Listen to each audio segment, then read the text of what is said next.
Ethan Ross stepped into the rescue shelter with the intention of adopting a dog that everyone advised him to steer clear of, a German shepherd described as aggressive and distrustful of everyone. The shelter staff warned, "Be careful, it won't let anyone near." But what happened next, when Ethan brought the dog home, defied all expectations. This is a story about how a single moment can change everything. The shelter reeked of antiseptic mixed with anxiety, the distant barking of dogs blending with the clatter of metal and the flickering light from the ceiling fixtures. Ethan followed the manager through the rows of cold kennels. Each step seemed to weigh the air down further, not because of him, but because of the dog he was about to face. "It's not like the others," Marcus, the manager, said, his voice tinged with apprehension. "Aggressive, won't let anyone touch it. 3 people quit after trying." Ethan didn't waver. A former K-9 trainer in the Marines, he had faced the most stubborn dogs on the battlefield. But now, he wasn't looking for a warrior. He just needed a companion to fill the void since leaving the service. Civilian life was too quiet, stifling in a way that felt more oppressive than the bombs that once echoed in his ears. He hoped a dog would change that. "Why pick this one?" Marcus asked as they stopped in front of Kennel 22. Through the bars, Ethan saw a large German shepherd, about 5 years old, standing motionless in the far corner. Its thick fur was patchy, one ear slightly drooped, and its amber eyes stared at him like a challenge. "I read its file," Ethan said. "No one wants it." "For good reason," Marcus replied. "It attacked the vet, bit a staff member, growls if anyone gets close." "I can handle it," Ethan replied, his voice calm. "Open the door." Marcus hesitated but finally complied. The door creaked as it swung open. Ethan didn't rush in. He crouched down in front of the kennel, keeping his posture low and non-threatening, saying nothing, not extending a hand. The dog growled, a low, rumbling sound like a warning, but it didn't lunge. Ethan waited patiently, 1 minute then 2. The dog shifted slightly, its ears twitching, its body still tense but not advancing. Ethan took it as a sign. He stepped forward once, slowly. The dog remained still. "I'm not here to fight," Ethan said softly. "I'm just here." The dog blinked. "His name's Thor," Marcus said from behind. "But he doesn't respond to it. Maybe he's forgotten it altogether." Ethan didn't move further. After 10 minutes, he stepped back. "I'll take him," he declared. Marcus looked stunned. "You haven't even touched him." "Not necessary," Ethan replied. "Not yet."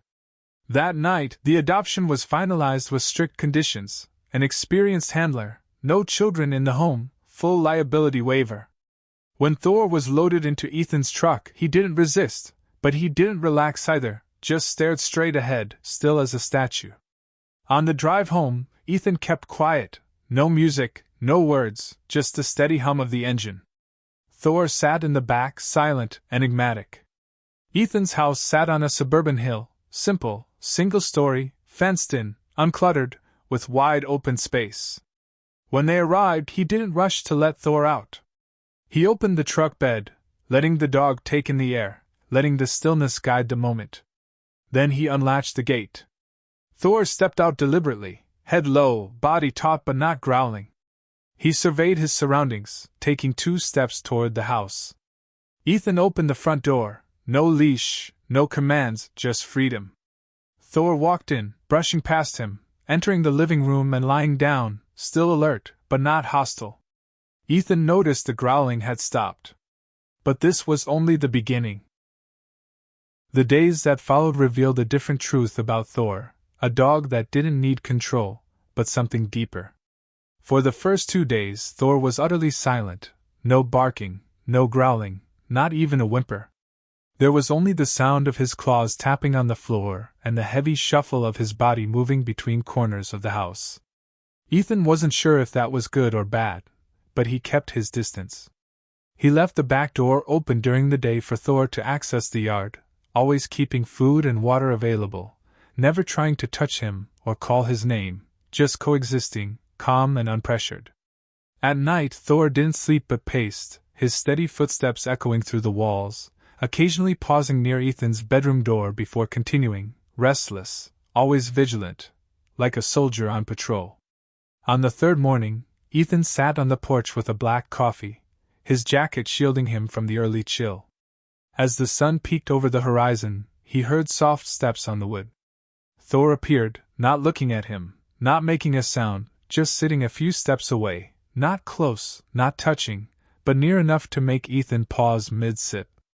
Thor's ears twitched at the sound of birds, his eyes scanning the tree line, his body still tense but not retreating. Ethan didn't speak, only nodding slightly to acknowledge his presence.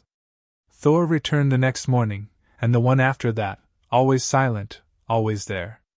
By the end of the week, something shifted. Thor no longer flinched when Ethan moved around the house. At night, he stopped pacing and began to sleep, curled up near the front door, truly resting. But the most memorable moment came on a rainy afternoon. Thunder rumbled, and Thor vanished into the hallway. Ethan followed a faint scratching sound and found him huddled in the laundry room corner, trembling, a large, powerful dog reduced to a frightened child. Ethan didn't approach, just sat at a distance and waited. "I get it," he said softly. Thunder cracked, Thor glanced at him, and Ethan spotted a scar, faint, long, beneath his ribcage, hidden under fur. Someone had hurt him, not trained him, but abused him. The next day, Ethan requested Thor's full file from the shelter. What he received chilled him. Thor hadn't been surrendered, he'd been rescued from a property with 3 other dogs, 2 dead, 1 dying. Thor had been chained, starved, covered in wounds. The aggressive label didn't come from behavior, but from the sight of him when found, his muzzle stained with someone else's blood. That night, Ethan sat beside Thor on the porch. He looked at the dog now lying calmly next to him, eyes half closed, and said, "You're not the dangerous one, are you?" Thor cracked an eye open. Ethan slowly placed a hand on his shoulder. No reaction, just a long, relieved breath. The image of Thor in Ethan's mind shattered. This wasn't a threat, but a survivor, judged by his appearance and a painful past. But the greatest challenge lay ahead. The next day, Thor did something that changed Ethan's life. The morning started as usual. Ethan fed him, opened the back door, and sat with his coffee by the window. Thor had settled into a routine, eating slowly, patrolling the yard, then lying on the porch like a sentinel. But that day was different. Thor didn't touch his food, didn't leave the porch, just stood by the door, head lowered, eyes fixed on something beyond the fence. Ethan followed his gaze. An old green pickup truck was parked on the road, engine off, no movement. Ethan stepped outside. Thor didn't bark, but his body shifted, shoulders squared, tail stiff, ears perked, fully focused. Ethan squinted. The truck sat there for a minute, then rolled away slowly, disappearing. That afternoon, Ethan called Marcus. "Do you have info on who kept Thor before?" Marcus hesitated. "It's a sealed case. Animal cruelty." "Why?" "Someone was just outside my house," Ethan said.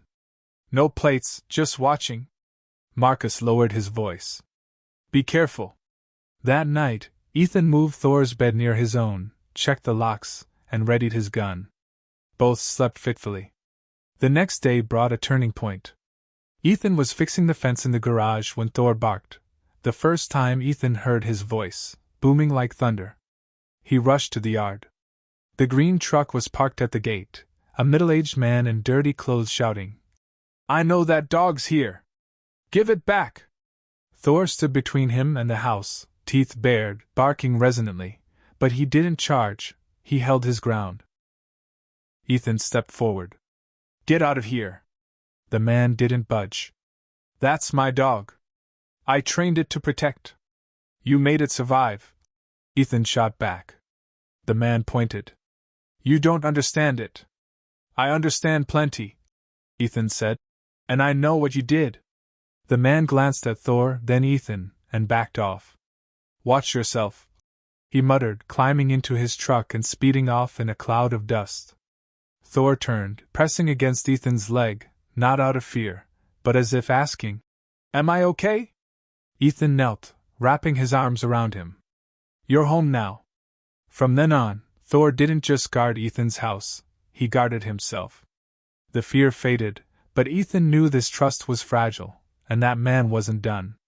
4 days later, Ethan grew more cautious, changing Thor's walking schedule, installing lights, setting up cameras. Thor changed too, no longer shrinking away, but following Ethan around the house, sleeping near the door, watching with a newfound calm. He wasn't just a rescue dog anymore, he was a protector. On Thursday night, a knock sounded, soft, steady, chilling. Ethan froze. Thor was already at the door, body tense. Ethan peered through the peephole. Nothing. He opened it and found an envelope with his name. Inside, a note. That's my dog. I want it back. You don't know what it can do. No signature, just a warning. Thor didn't leave the door all night. The next morning, Ethan went to the county office and uncovered a name, Brian Slater. Prior convictions for cruelty, Thor's former owner. Ethan looked at Thor in the truck. You're never safe with him. That night, he fortified the house, kept Thor close, and stayed ready. At 2:43 a.m., Thor growled. Ethan woke, grabbing a flashlight. Thor pressed his nose to the back window. Outside, a figure lurked. They stepped out, quietly approaching the fence. Brian emerged. My dog, he said. It was never yours, Ethan replied. It remembers me, Brian insisted. Remembers, and chose to stay away. Thor stood firm beside Ethan, not barking, just staring. Brian backed off, vanishing into the night. That night Thor slept belly up, complete trust. But the danger wasn't over. Brian filed a claim for ownership, and Ethan had 72 hours to keep Thor. A court letter read, Dispute hearing in 72 hours. Brian used old receipts and photos to stake his claim. Ethan had to prove Thor belonged with him. He called Marcus. They're letting him sue, he said. You need evidence, Marcus replied. Behavior, photos, testimony. Ethan prepared, but he needed an expert. Dr. Lena Graves arrived, a specialist in abused animals. I need to see him naturally, she said. Thor stood as she approached, wary. Ethan rubbed his back, and Thor leaned in. Lena took notes. He's restrained, stable, bonded, signs of healing. Ethan printed photos, Thor gaunt on day 1, then relaxed, playing, guarding him from Brian, sleeping peacefully under the bed. Lena submitted her report. Thor has recovered under current care. Removal would cause harm. Time was running out. The night before the hearing, Ethan and Thor sat on the porch. I didn't save you, he said. You saved me. Court day arrived. Brian demanded Thor with outdated papers. Ethan presented photos, reports, proof of transformation. Lena testified. This is about welfare, not ownership. The judge asked Brian, Do you want it out of care or control? Brian went silent. The judge turned to Ethan. Call him. Thor walked over, sat on command.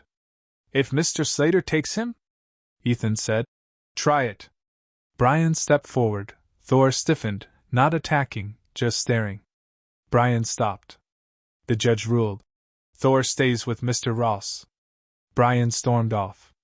Outside the courthouse, Ethan knelt beside Thor. You did it. Thor leaned into him. Home now. But a week later, the final secret came to light. While walking Thor, a woman, Angela Carter, recognized him. His name isn't Thor, she said, tears welling in her eyes. She was a rescue volunteer who had once named him Chance, before he went missing.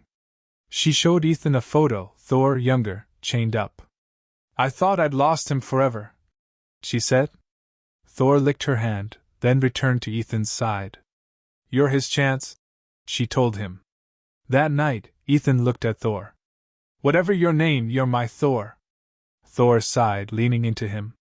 He hadn't just been saved, he'd saved Ethan too. Some dogs aren't born aggressive, they're made to fear. With love, they don't just heal, they heal others.